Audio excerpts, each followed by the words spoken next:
ဒီကနေ့ကျွန်တော်တို့အမိသင်တော်ကနေပြီးတော့မပွဲကိုကျင်းပတာလေနော်စေကြောချင်းဆိုတိတ်မပြည့်စုံနော်သခင်ခရစ်တော်ရဲ့စေကြောချင်းမင်္ဂလာခံယူတဲ့ပွဲကျွန်တော်တို့ကျင်းပလာဖြစ်တယ်နောက်သခင်ခရစ်တော်ဒီနေ့ယော်ဒန်မြစ်ထဲမှာယောဟန်ပါတိစတာရဲ့လက်တော်နေပြီးတော့စေကြောချင်းခုတ်ခံယူတယ်နောက်သခင်ခရစ်တော်စေကြောချင်းခံယူပြီးတဲ့နောက်မှာရေပေါ်နေပြန်တက်လာတဲ့အခါကောင်းကင်ဟာပွင့်ပြီးတော့ဖျားရှင်ရဲ့တန့်ရှင်တော်ဝိညာဉ်တော်ဟာဂျိုးငှဲ့တဲ့တံနဲ့သူ့ရဲ့အပေါ်မှာလာပြီးတော့နားခိုတယ်အဲ့ဒီလိုနားခိုတာနဲ့တပြိုင်နက်တန့်ရှင်တော်ဝိညာဉ်တော်ဖျားဆင်းကြွလာတာနဲ့တပြိုင်နက်ကောင်းကင်ကနေပြီးတော့အတန်ထွက်ပေါ်လာတယ်အဲ့ဒါဘုဒ္ဓတန်လို့ထင်မလဲအဖခမဲတော်ရဲ့တန်ဖြစ်တယ်သူ့ရဲ့တန်ကဤသူဒီငါနှစ်သက်ညက်နိုးရငါဤချစ်သားပေသည်ဆိုတဲ့အတန်ငါနှစ်သက်ညက်နိုးရငါဤချစ်သားပေသည်ခင်ခရစ်တော်ရဲ့ဒီစေကြောချင်းမင်္ဂလာခံယူတဲ့ပွဲဟာကျွန်တော်တို့တရားချင်းစီရဲ့တစ်ချိန်တစ်ခါကခံယူခဲ့တဲ့စေကြောချင်းစက္ကရမင့်တုမင်္ဂလာကိုပြန်ပြီးတော့အမှတ်ရစေတယ်လူတရားဟာစေကြောချင်းမင်္ဂလာကိုခံယူပြီးဆိုရင်သူ့မှာအကျိုးကျေးဇူးတွေအများရှိတယ်အဲ့ဒီထဲမှာမှ3ခုကအရေးအကြီးဆုံးဖြစ်တယ်ပထမတစ်ခုကဘာလဲဆိုစေကြောချင်းမင်္ဂလာစက္ကရမင့်တုခံယူခြင်းအပြင်ကျွန်တော်တို့တွေဟာခရစ်တော်၌တလုံးသွားတည်ဖြစ်သွားတယ် We are one in Christ ခရစ်တော်၌တလုံးသွားတည်ဖြစ်သွားတယ်စေကြောချင်းမင်္ဂလာစက္ကရမင့်တုကိုခံယူပြီးတာ၌ဤကလေးသူငယ်ဤလူကြီးဟာသခင်ခရစ်တော်၌တလုံးသွားတည်ဖြစ်သွားတယ်ဘာကိုဆိုလို့ချင်တာလဲခရစ်တော်၌တလုံးသွားတည်ဖြစ်တယ်ဆိုတာဘာလဲခရစ်တော်၌တလုံးသွားတည်ဖြစ်တယ်ဆိုတာခရစ်တော်ရဲ့ဒီပါစကာနဲ့နေရဖြစ်တဲ့သူရဲ့အသေးခံခြင်းသူရဲ့ဒုက္ခစရိယာခံခြင်းအသေးခံခြင်းနဲ့ရှင်ပြန်ထမြောက်ခြင်းဆိုတဲ့ဒီပါစကာနဲ့နေရမှာကျွန်တော်တို့အတူတကွပါဝင်ခွင့်ရတယ်နေ့စဉ်နဲ့ညခရစ်တော်ရဲ့ဒီအသွေးတော်အသားတော်ကိုကျွန်တော်တို့သုံးဆောင်ခွင့်ရတယ်သူနဲ့တလုံးသွားတည်ဖြစ်ဒါကြောင့်မလို့ဒီမအားမလပ်ပေမဲ့တနင်္ဂနွေနေ့တိုင်းကျွန်တော်တို့တွေဟာသူ့ရဲ့ဒီခရစ်တော်ရဲ့နဲ့နေရပါစကာနဲ့နေရမှာပါဝင်ခြင်းအဖြစ်သူ့ရဲ့အသွေးတော်အသားတော်ကိုပင့်ယူခြင်းအဖြစ်ကျွန်တော်တို့တွေဟာခရစ်တော်၌တလုံးသွားတည်ဖြစ်နေတယ်ဆိုတာခံစားရမှာဖြစ်တယ်တနင်္ဂနွေနေ့ရောက်မှမအားဘူးဖျားကြောင်းမတက်ချင်ဘူးတနင်္ဂနွေနေ့ရောက်မှမအားလို့အလောက်ကပူအရေးကြီးလို့ကျွန်တော်တို့အများကြီးကြားဖူးတယ်မိမိခံယူခဲ့တဲ့စေကြောချင်းစက္ကရမင့်တုအဖြစ်ကျွန်တော်တို့တွေဟာခရစ်တော်ရဲ့နဲ့နေတဲ့ပါစကာပွဲတော်ခရစ်တော်ရဲ့အသွေးအသားတော်ကိုပင့်ယူဖို့ကျွန်တော်တို့မှာတောင်းရှိတယ်တပတ်မှတရက်ကျွန်တော်တို့အားလပ်တယ်ဆိုရင်ပါဝင်ရမှာဖြစ်တယ်ပါဝင်တင့်တယ်မဟုတ်ပါဝင်ရမှာဖြစ်တယ်ခရစ်တော်ရဲ့ဒီအသွေးတော်သားတော်ပွဲတော်ဖြစ်တဲ့ဒီမိစားတရားတော်မှာပါဝင်ခြင်းအဖြစ်ကျွန်တော်တို့တွေဟာ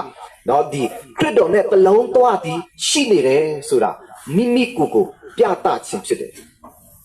ဘာဖြစ်လို့လဲဆိုဒီလိုမျိုးဝတ်ပြုစုတောင်းပွဲမှာစေကြောချင်းစက္ကရမင့်တုမရတဲ့လူဟာပါဝင်လို့မရဘူးအဲ့တော့စေကြောချင်းစက္ကရမင့်တုကိုခံယူပြီးတာနဲ့ကျွန်တော်ဘဝမှာမိဘတယောက်အနေနဲ့သားသမီးကိုစေကြောချင်းစက္ကရမင့်တုခံယူပြီးရတဲ့ငါတာဝန်ကျေပြီလို့ကျွန်တော်တို့ပြောလို့မရ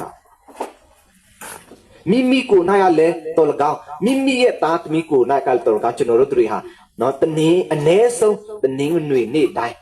သခင်ခရစ်တော်ရဲ့ဒီပါစကားသူငယ်တော်ပွဲမှာကျွန်တော်တို့ပါဝင်ရမှာဖြစ်တယ်ဒီလိုပါဝင်ခြင်းအပြင်ကျွန်တော်တို့တွေဟာခရစ်တော်၌တလုံးသွားတည်ကျွန်တော်တို့ဖြစ်နေတယ်ဆိုတာပြသတာဖြစ်တယ်ဒါပထမချက်ဒုတိယချက်အနေနဲ့ကျွန်တော်တို့တွေဟာစေကြောချင်းစက္ကရမင့်တုခံယူခြင်းအဖြစ်ကျွန်တော်တို့တွေဟာတသနာပြုရဖြစ်တယ် We are missionaries through the sacrament of baptism သူများပြောအတင်းတော်နေလဲတုံတင်ကျွန်တော်တို့စေကြောချင်းစက္ကရမင့်တုကိုခံယူပြီးတာနဲ့ကျွန်တော်တို့တရားချင်းစီတိုင်းဟာ နော်တတနာပြုတွေပဲဖြစ်တယ်နော်ဒါကြောင့်စေကြောချစ်စကရမင့်တူကိုခံယူတဲ့အချိန်မှာယဟန်ဘုန်းတော်ကြီးကကလေးသူငယ်ပဲဖြစ်နော်ဒီလူကြီးကိုပဲစေကြောချင်းပြတာပဲဖြစ်တင်းရဲ့နာ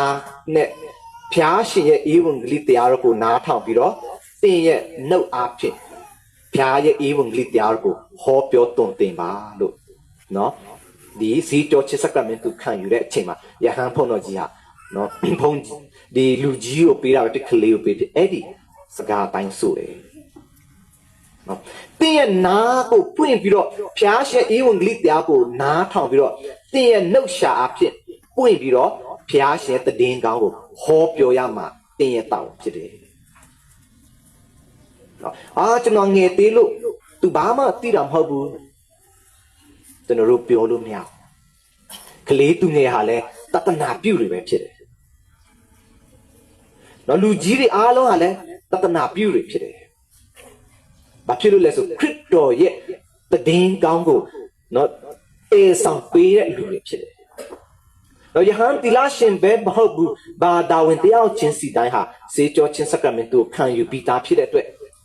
အားလုံးဟာတတနာပြုတွေပဲဖြစ်တယ်တော့ကျွန်တော်တို့တို့ကဘယ်နေရာမှာပဲရောက်ကျွန်တော်တို့ကအကြောင်းမျိုးကြောင့်ဘယ်မှာပဲနေနော်တိမ်ငယ်ဆရာမလို့ကျွန်တော်အများအားပြောတာဘာဖြစ်လို့လဲဆိုရင်ဘုရားရှင်ရဲ့အလိုစန္ဒကိုဘုရားရှင်ရဲ့တတနာကိုကျွန်တော်တို့တွေဟာတနည်းတစ်ဖုံနဲ့တည်ဆောင်ပေးနေတဲ့တတနာပြုနေတဲ့လူတွေဖြစ်တယ်ဒီရက်ဒီရွာမှာရောက်လာရင်လည်းကျွန်တော်တို့တွေဟာတတနာပြုတွေပဲနောက်တစ်ချိန်တစ်ခါကခရစ်တော်ရဲ့တည်င်းစကားကိုလူတွေဟာဒီမှာမကြားဘူးခဲ့ဘူးတော့ကျွန်တော်တို့ရောက်ရှိလာခြင်းအဖြစ်လူတွေဟာခရစ်တော်ရဲ့အကြောင်းကိုခရစ်ယာန်တွေရဲ့သဘောကိုသိရှိလာတယ်ဒါကျွန်တော်တို့တူးချင်းစီရဲ့နောက်တတနာပြုခြင်းဖြစ်တယ်ကျွန်တော်တို့ဝေးကိုရောက်နေတယ်ဘယ်နေရာမှာပဲရောက်နေပါစေကျွန်တော်တို့တွေဟာ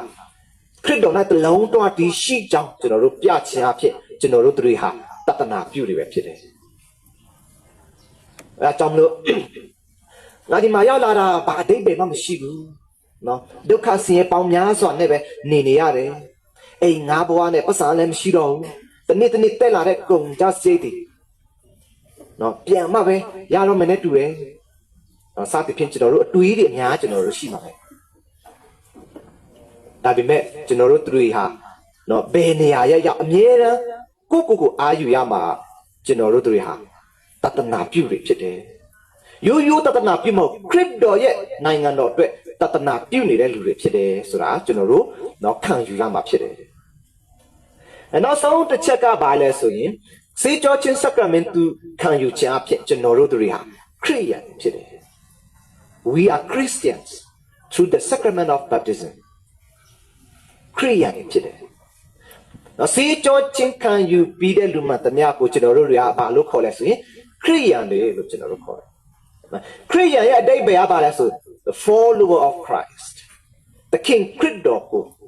တုံ့တင်ချက်တွေကိုခံယူပြီးတော့သခင်ခရစ်တော်ကိုယုံကြည်ပြီးတော့နောက်လိုက်တဲ့လူတွေကိုခရစ်ယာန်လို့ကျွန်တော်တို့ခေါ်တယ်သခင်ခရစ်တော်ရဲ့တုံ့တင်ချက်ကိုနောက်လိုက်တဲ့လူတွေဖြစ်တဲ့ကျွန်တော်တို့တွေဟာခရစ်တော်ရဲ့တုံ့တင်ချက်ကဘာလဲကျွန်တော်တို့နားလည်ဖို့လိုတယ်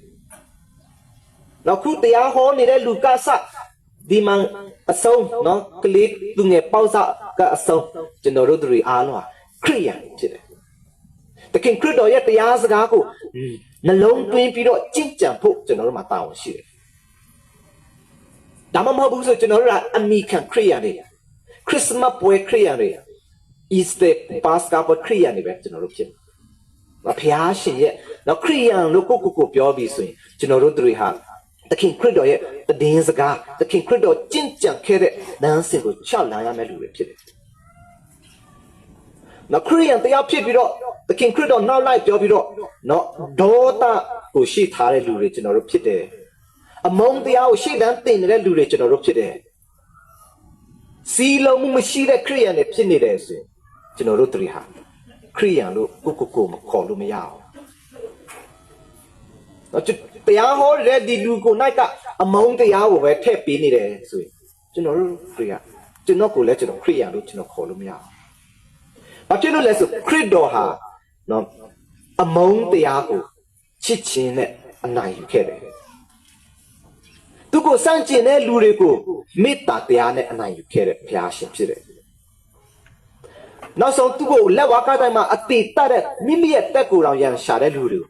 ခွင့်လွတ်ပေးနိုင်ခဲ့တယ်ဒါဟာခရစ်တော်ရဲ့လမ်းစဉ်အဲ့တော့စေကြောချင်းခံယူပြီးတဲ့ကျွန်တော်တို့တွေကိုခရိယန်လို့ခေါ်တဲ့ကျွန်တော်တို့တွေဟာခရစ်တော်ရဲ့လမ်းစဉ်ကိုကျွန်တော်တို့လိုက်တမ်းမှာဖြစ်တယ်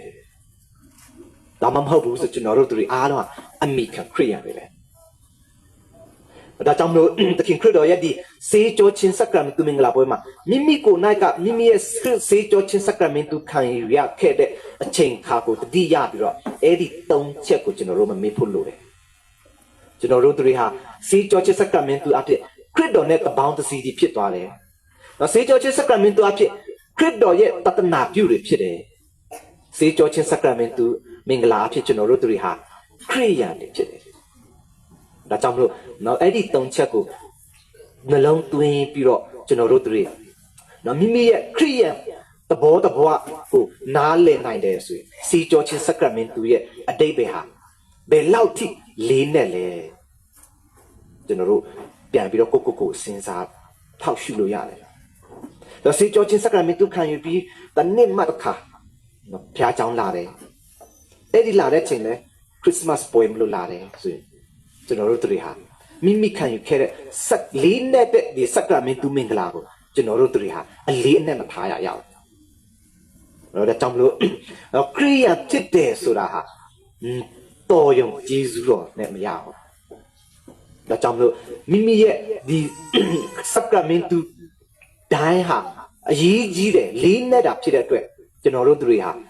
ပေါ့တတ်ထားလို့မရဘူး။သူတို့ခုလိုမျိုးဒီအချိန်ခါမျိုးဘာသာတရားနော်နဲ့ကင်းကွာလာတဲ့နော်မျိုးဆက်တစ်ခုမှာကျွန်တော်တို့တွေဘာသာတရားကိုနော်လက်မခံလို့တဲ့ဒီမျိုးဆက်တစ်ခုအချိန်မှာကျွန်တော်တို့တွေဟာမိမိရဲ့သားသမီးတွေကိုအကောင်းဆုံးလက်ဆင့်ကမ်းတဲ့အမွေဟာအဲ့ဒီဘာသာတရားရဲ့အမွေပဲဘာသာတရားပျောက်ကွယ်သွားပြီဆိုရင်ကျွန်တော်တို့တွေကိုကျင့်တရားပိုင်းမှာကျွန်တော်တို့လုံးဝကိုဆုတ်ယုတ်သွားပြီနော်ဖျားရှင်ရဲ့တုံတင်ချက်ကိုကျွန်တော်တို့နော်လက်မခံနိုင်တော့တဲ့တနေ့ကျွန်တော်တို့ရဲ့ကဘာမြေကြီးဟာနော်ငြိမ်းချမ်းမှုဘယ်တော့မှမရနိုင်တော့နော်ဘာဖြစ်လဲဆိုအမုန်းတရားတစ်ခုမှအမုန်းတရားဟာထပ်နေတယ်နော်မနာလိုဘူးတုံမှုတစ်ခုမှမနာလိုဘူးတုံမှုတွေတစ်ခုအထပ်နေတယ်အဲ့တော့ဘယ်မှာလဲကျွန်တော်တို့ရှာနေတဲ့ငြိမ်းချမ်းရေးဒါကြောင့်လို့သခင်ခရစ်တော်ကျမ်းစာထဲမှာအတိလင်းပြောပြထားတာငြိမ်းချမ်းခြင်းကိုရှာဖွေတဲ့လူတိုင်းဟာမင်္ဂလာရှိတယ်ဒါကြောင့်မို့ခရိယန်တွေဖြစ်တဲ့ကျွန်တော်တို့တရားချင်းစီဟာဒီစေကြောချင်းစက္ကရမတုအဖြစ်ကျွန်တော်တို့ခံယူရတဲ့ဒီစက်နဲ့နေတဲ့စက္ကရမတုအဖြစ်ကျွန်တော်တို့တွေဟာအဲ့ဒီငြိမ်းချမ်းခြင်းကိုတည်ဆောင်ပေးတဲ့လူတွေဖြစ်တယ်ဒါမှတားလင်တော့ခရိယန်ရဲ့ဘဝအတိတ်ပဲဟာပို့ပြီးတော့လေးနဲ့လာတယ်တော့ခရိယန်ဖြစ်ခြင်းရဲ့အတိတ်ပဲဟာပို့ပြီးတော့အတိတ်ပဲရှိလာတယ်။ဘာကြောင့်မလို့ကျွန်တော်တို့ဒီခင်ခရစ်တော်ရဲ့စေကြောချင်းစက္ကရမတုခံယူတဲ့ပွဲမှာမိမိရဲ့စေကြောချင်းစက္ကရမတုခံယူရတဲ့နေ့ကိုအမှတ်ရပြီးတော့ကျွန်တော်တို့တွေဟာနော်ပို့ပြီးတော့ပြည့်တဲ့ခရိယန်ပို့ပြီးတော့ဒီမိမိရဲ့စေကြောချင်းစက္ကရမတုလေးနဲ့ထားတဲ့ခရိယန်တွေဖြစ်နိုင်ဖို့ကျွန်တော်တို့ကြိုးစားသွားရမှာဖြစ်တယ်။